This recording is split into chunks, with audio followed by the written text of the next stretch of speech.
The craziest you are not the father moments. Mr. Rich is not the father.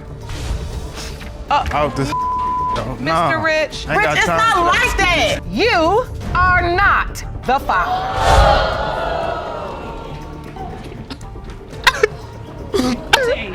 Help her. Okay? No, don't change your mind. Tune in, paternity peeps. Meet another genius. Mr. Charles claimed he was the legal father, but not the biological dad of Miss Tiffany. However, the plaintiff didn't buy it and brought her grandma as backup. Now, Granny seemed pretty convinced that the defendant was the real deal. It's like a showdown of family versus facts. I know he is the father of Tiffany because he and Rose lived in my house. And I saw them having sex.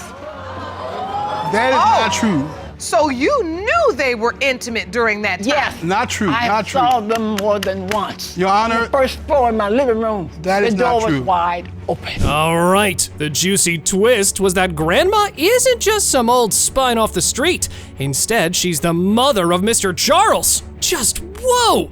And that attic story? Talk about some 60s romance novel. However, Miss Tiffany heard the rumors when she was just 12. Imagine finding out your dad might be a one-night stand. I asked my grandmother what was going on because I was so confused, and she told me that it may be a possibility it could be someone else. They didn't know yet. No, I didn't say that. Your Honor, I asked around. I asked Your around. Honor, she never accepted me. I have never said that. Granny, if what Miss Tiffany just said is true, then you might be living in a contradiction. To further complicate matters, the plaintiff's sis, Miss Alexis, comes in with her surprise. She reveals that Mom told her a different story. She told me that she told him that she was pregnant and he did not want to be a dad to my little sister. So Tiffany, as you listen to this testimony, as you listen to your sister and the man you have known as your father your whole life, what are you thinking? Are you thinking now that maybe there was another man? I don't know. Now things just start to get complicated, as the sister's testimony gave everyone a final blow. But before we jump to conclusions, Miss Tiffany pulls out her secret weapon, a chart of her health conditions that she shares with Mr. Charles: asthma, diabetes, and a shellfish allergy. Can someone please call the expert hotline? When you review all the reports, it looks like it's double to have a parent with a shellfish allergy to have a child or an offspring with that allergy. It is not absolute, but the chances of having a father with the 3 diseases and having an offspring in question with the same 3 diseases increases the likelihood of that father being her father. Okay, this is paternity court for you folks. Everything's just in a big spin. But the question remains, Miss Tiffany, have you prepared yourself? Or your mind has been on a loop of how long will you slide till you reach the other side? I don't know. I've had his name for years, and I just hate for it to just hate to live with that. But I just gotta live with it and move on. Mr. Browning, I can see that makes you emotional here. Yes, Your Honor, I hate to see her in that state, but it's for her best. I understand. Aw, now that's just hurtful on so many levels. And we just want to discuss those, right? So what we can discuss are the results. So in an attempt to bring closure to our beautiful Miss Tiffany's daddy hunt, Judge Lake pulls the concealed envelope. It has been determined by this court. Mr. Browning, you are not the father. I'm so sorry. I'm sorry. I'm so sorry. I didn't mean to do this. Have a seat, honey. Just take a seat. It's gonna be all right. He loves you. I thought, Granny, you were so sure. But that's just hurtful to watch. I just don't want this scene to be converted into the craziest you're not the father moments. But can we stop that from happening?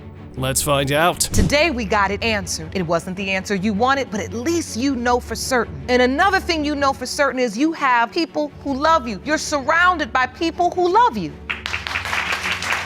You're not going through this alone. When we leave here, we leave the same way we came, as family. This next case is nothing more than a shocker to not just the plaintiff, but to all of us. A lifelong secret just got exposed almost 2 months ago to Mr. Weeks, that the man he thought to be his biological father might not be his.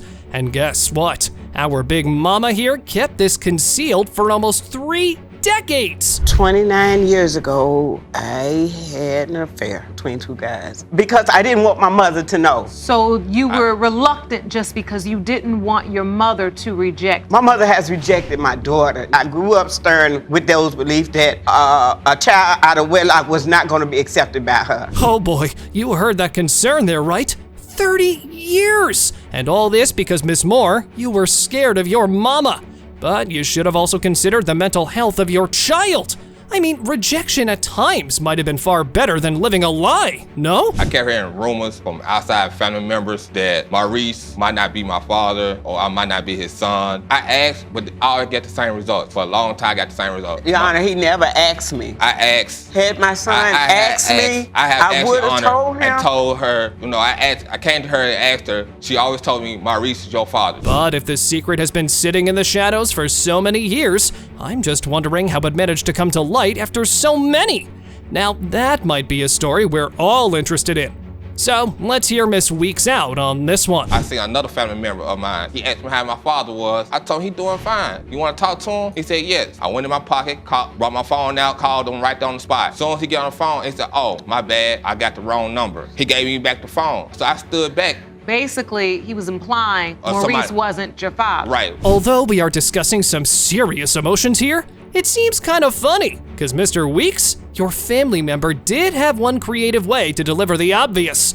But how about we focus on a little flashback for Mama to explain everything. He bonded with this man. He loved this man loved him. I wasn't gonna change it when the man himself said, Jackie, I will be there for your children through everything. I wasn't gonna change that. I wasn't gonna jeopardize my other children just for one. And you sacrificed and you kept that secret. And heard it over this. Wait, what? Big Mama G, you missed the entire point here. I mean, the poor child was never bound to have a divine revelation about questioning his paternity, right? Regardless of hearing the rumors at an early age, how will he be able to understand this? What we can do today is figure out how do we go forward. Where there is emotion, there is still love. You all love each other. I love my son with all my heart. You love your son and you love Miss Walker. I love Cynthia because she is a good person for my son, but she's a good mother. Maybe you needed to get that out, and maybe this court was just the place where you need to lay it on the table. All right, we do witness that where there is hate, there is also love. And to maintain the elements of love, Judge Lake pulls out the paternity paper, read to embark everyone onto the road of DNA results. Let's see how that goes. As it relates to Mr. Earl Weeks, Mr. Weeks, the man who has raised you for the past 29 years is not your biological father. Help her. Okay? No, don't change her too much. Now, isn't that one expected result? I mean, since the beginning of the case, we were all aware of where this was headed, but we gave this a benefit of the doubt. But the reaction that came afterward was just too painful to watch. You cannot beat yourself up over this. It was a judgment call. You had to make it, and you did. She needs you. I'm so sorry. I'm so sorry. I'm so sorry. Now, this one's a real heartbreaker, DNA peeps. Mr. Rich, the man with long braids and tears in his eyes, caught himself in quite the situation. He got close to Miss Holman's daughter, Alani, just to find out there might not be just one, but two other contenders on the list of paternity. I built a father-daughter relationship with her. You have. Yes, Your Honor. And so you have a very real tie with this beautiful baby. Yes, I do. I feel like I gave my all to somebody that don't give a care about me. And I can see how much that bothers you. This is serious for you. This is not a game. It's not no game. Well, ladies, we can cut the tension with a scissor in this courtroom. If there were a list of men for the paternity of the poor child, why bother Mr. Rich for being so convenient with the child, huh? We need some explanations here, Miss Holman. Your Honor, I asked Rich to come back. I knew that Rich wasn't the father, but I knew that he would be there for me. I knew it. I knew he loved me. In spite of everything I've ever put him through, Rich has always loved me, unconditionally. And so I took advantage of that. I didn't want to be by myself while I was pregnant. And I knew that the person I was pregnant by didn't about me. The person you thought you was pregnant by. I know who I was pregnant by, so shut your mouth. Now, isn't that just so toxic? You just can't use people for your advantage, Miss Holman.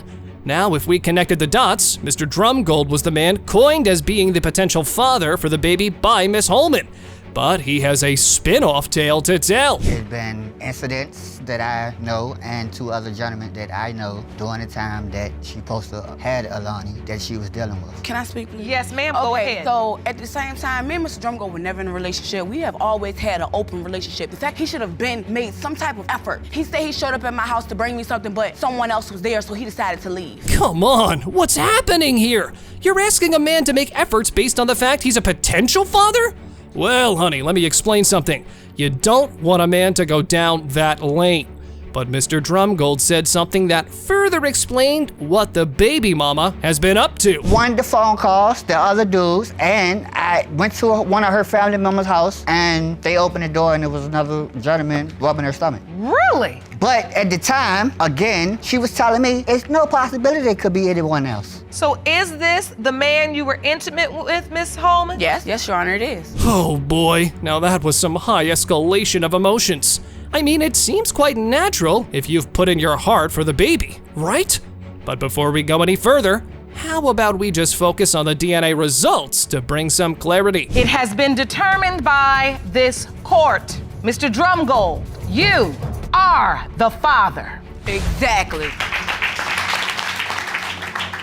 Don't go there, Miss Holman. Don't go there. At the end of the day, I just wanted to know. And why do you have the tears? Is it because you feel like you've missed things in her life? Now, this wasn't a result Mr. Rich was not expecting. Well, after this, the obvious happened. But luckily, we have Judge Lake to do the damage control right. But man, I feel sorry for the betrayal Mr. Rich has gone through. Mr. Rich. Rich, it's not like that. She looks just like To me, she look like her. Yo. To me, she Boy, look boo. like her. Boy, boo. And far as Boy, boo. Stevie Wonder can see that All your right. child. Through ample testimony that you were intimate with somebody else during the time. Absolutely. she admitted now. Okay, so we Well, got later- that. She admitted it. Now, being the judge of such a case of betrayal isn't an easy job for Judge Lake.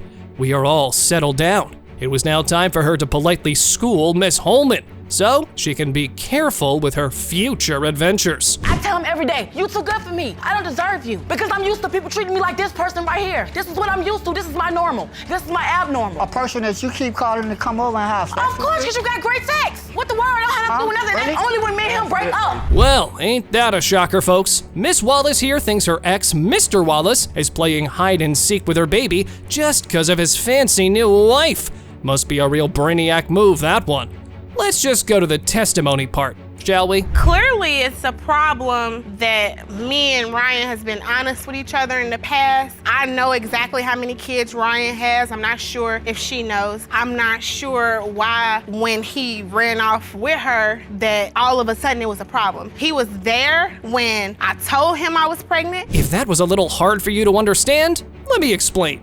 They were married, then separated, and both started doing their own thing. Then one day, they decided to get busy. According to the defendant, Miss Wallace sweet-talked him into bed, talking about Orion's belt, moon, stars, and all that jazz. Just wow. That's what brought the sex into it. So why would I is sleep with somebody else's husband? Orion's belt, that's his belt. Oh, yeah, took me there. So you went there. Sun, moon, stars. Sun, moon, and stars. I saw it.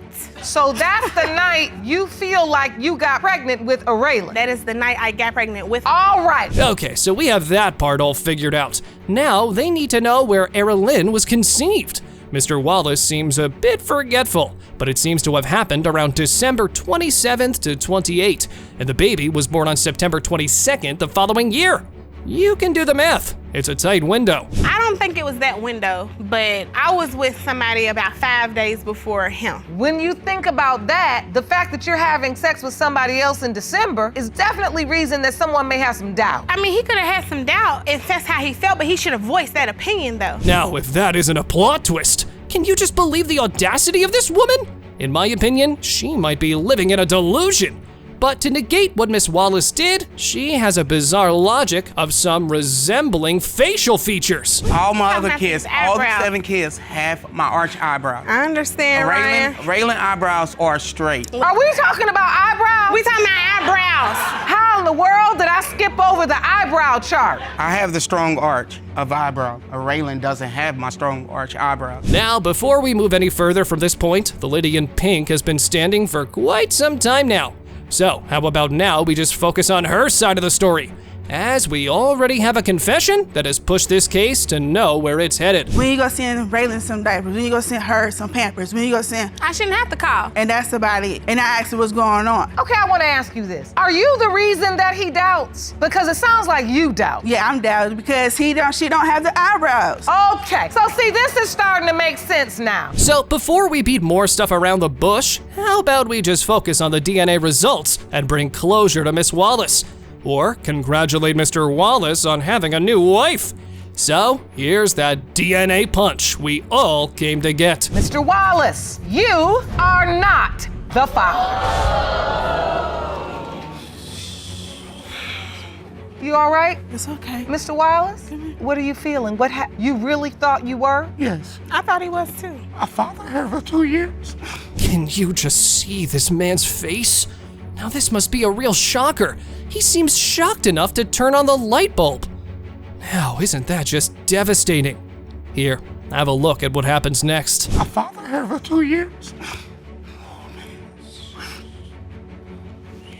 I feel bad for him if he really feels Good like girl, that. you don't be quiet. I do. Be quiet. I'm just Feel bad for somebody now. Be quiet. I do.